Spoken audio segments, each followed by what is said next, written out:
Students, today our topic is work energy theorem. So work energy theorem states that the work done by a force on a moving body in the same direction, means in the direction of the force, is equal to the increase in its kinetic energy. So all of us know that whenever a force is applied to a moving body, it displaces the moving body in its own direction. Only then we say that work is done by that force.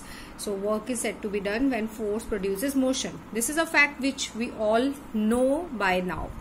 Now this theorem states that if a body is already moving and you apply some force in the direction of motion, then what will happen? अगर आप एक moving body को push कर देते हैं, कोई toy car है मान लीजिए, अब वो मूव कर रही है, आप उसको और पुश कर देते हैं उसी डायरेक्शन में, then it gains velocity, means कि उसकी स्पीड बढ़ जाती है, right? So according to this theorem, when the speed increases, it means there is an increase in kinetic energy. Now this theorem states that increase in the amount of kinetic energy is equal to the amount of work done on that body by your force applied, right? Let us derive this, let us prove this theorem, because it is called theorem. So it is asked in a question of 3 marks, state and prove work energy theorem. So its proof is in the syllabus, so let us prove it now. Let us suppose that a body of mass m is moving in this direction with some initial velocity u, and we apply some force F in the same direction such that the body gains in its velocity, and its velocity becomes v after some time. And from changing the velocity from u to v, the body displaces, during this change displaces by a distance s, and it also gains an acceleration a. So according to our knowledge of the formula of force, we know that force is mass into acceleration. Keep it as equation number 1. And we know that work done by this force on the body is equal to force into displacement. So take it as equation number 2. Now displacement is unknown here. For finding the displacement, again let us apply our knowledge of equations of motion. We know that v square minus u square is equals to 2as, which gives us v square minus u square upon 2a equals to s. Now take it as equation number 3. Now substitute the value of s and the value of f from equations 3 and 1 in equation number 2. By doing so, we will get this relation in the form of this equation. Now work done W will become m into a, the value of force I have substituted, multiplied by this term, that is the value of s, v square minus u square upon 2a. Now a will go with a, and what will be left is 1 by 2, only 2 in the denominator, and this mass I have taken inside this bracket, so it will give you mv square minus mu square. Now opening the brackets once again, by multiplying half factor with both the terms, we will get w is equals to half mv square minus half mu square. Now students, you know that what is kinetic energy? Kinetic energy's relation is half mv square. So I may write here final kinetic energy, because this is the v's value here, half mv square. We have used v here now, and this will be the half mu square relation will be the initial kinetic energy of the body. So as such, we have proved the work energy theorem, that work done by a force on a moving body is equal to the increase in its kinetic energy. So this is how we are doing the proof of work energy theorem. It is very simple, as it is similar to the derivation of kinetic energy's formula, half mv square. I'll tell you the difference. There is only one simple difference in the derivation of kinetic energy and the proof of work energy theorem, that we assume in kinetic energy's relation that initially the body was at rest, finally the body comes to rest by the retarding force, and initially it moves with a velocity v. So that was in our relation of kinetic energy.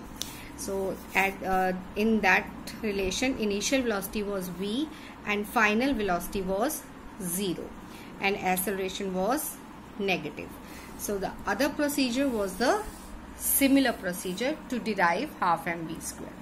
I hope the things are clear to you. Let us move now to different forms of kinetic energy.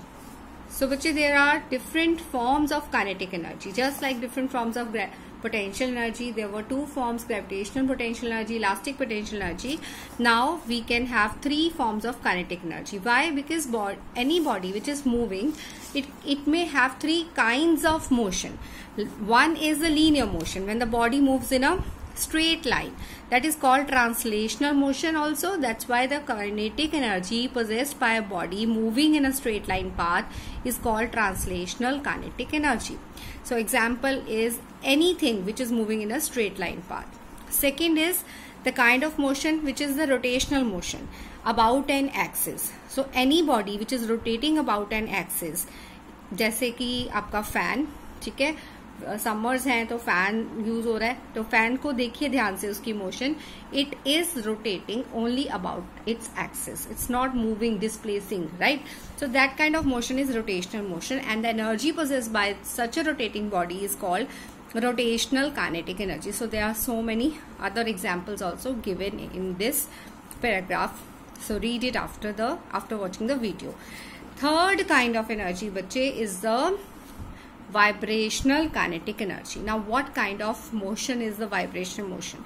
Vibration motion means when a body moves to and fro about its mean position, just like a pendulum, just like atoms which vibrate about their mean positions, to and fro motion. So all these kinds of motions are vibrational motions.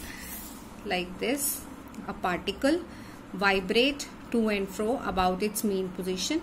If this is its mean position, going to one extreme end, then coming back, then going to other extreme, then coming back. So this kind of motion is vibrational motion, just like the motion of a pendulum. So pendulum, once displaced from its position, it will go up, take this position which is called extreme position, come down, then will not take rest here, move to other extreme, then come back.